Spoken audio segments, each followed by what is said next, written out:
He doesn't talk much about himself. He's quite busy, like a busy person. I would say that at some point in time, he got to know that he likes to carry girls, like, and he smokes, he drinks, and takes drug also. So I don't know deep about him. His character, he gets angry easily.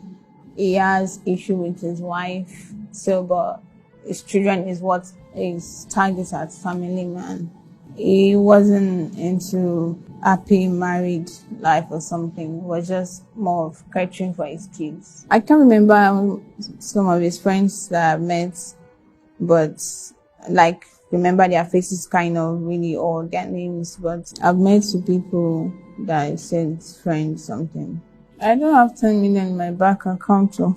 I have like 400 or 500 accounts. Michael gave me his laptop. He had two laptops, so I told him that I wanted laptop, so he gave me one, and that was what I sold to get the money. It was a Mac Pro. I wasn't doing ushering when I was with him anymore. I was getting more from him than doing the ushering, so there was no need on ushering. Ushering can be 15k, 20k. It gives me more than the ushering. The apartment where it was said it was leaking. So then they said I should book. They said it was free and I too was free. So like let's then see.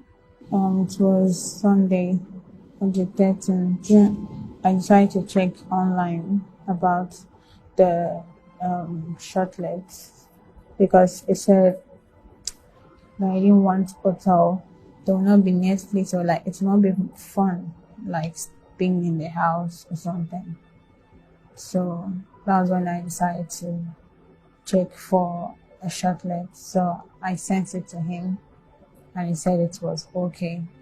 Then he said I should go check the place out. So I checked it and it was okay. Then he made payment. He sent 105. That was for like 4 days. After I paid the money, so after like 1 hour, he came. When he came, then we went to get food. We went out to eat and also get drinks. And we're just indoor watching movie, drinking, smoking. He woke up before me, but I was still feeling sleepy and dizzy because of the smoke, drink, and the drug. So he asked what and what I need, like what we need. So I was like, we need to buy food and drug because the drug that we brought already finished. He sends the money to their account. Why the other one? He gave me the card because I was trying to make payments and it didn't go through.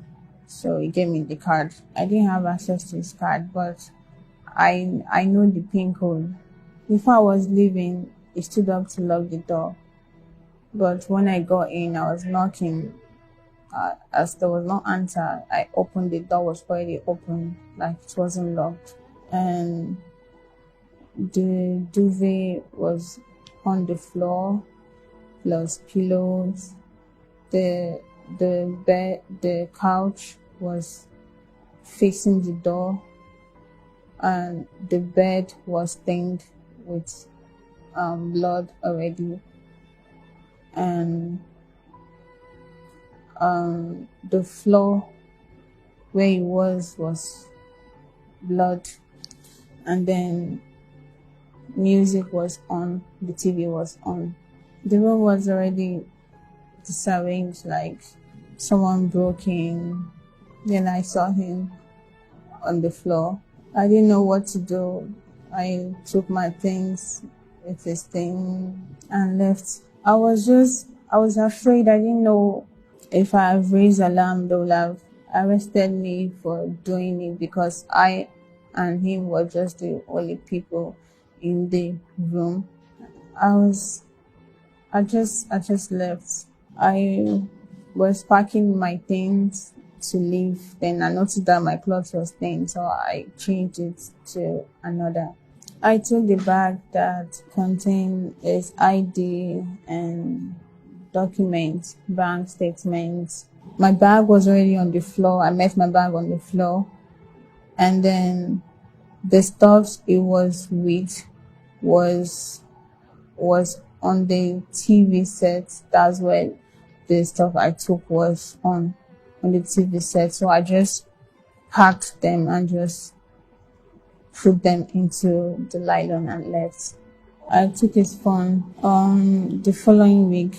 I was home, then I went out to withdraw some money from the ATM that I was with. I withdrew 200.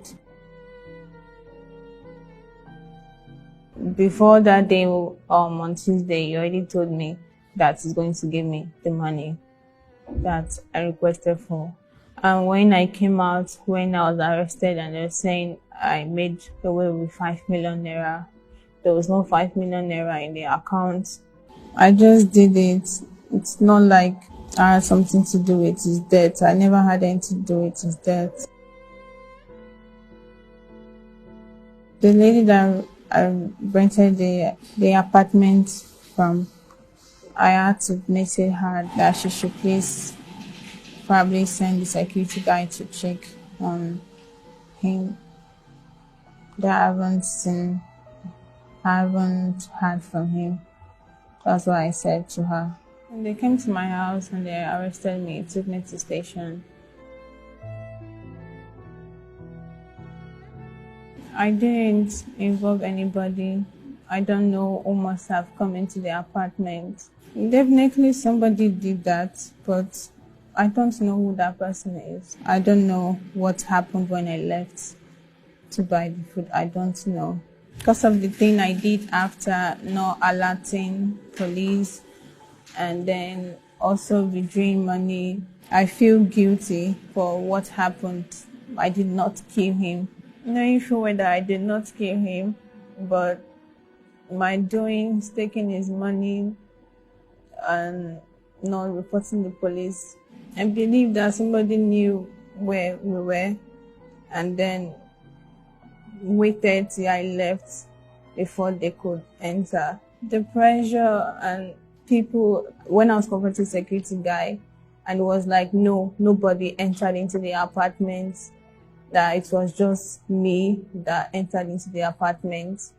And knowing full well what I did, withdrawing his money, I just took the blame on myself that since no one believes, let me just take it. No one is influencing my statements. I've not spoken to anybody, my relation or anybody. I've just been in the self since.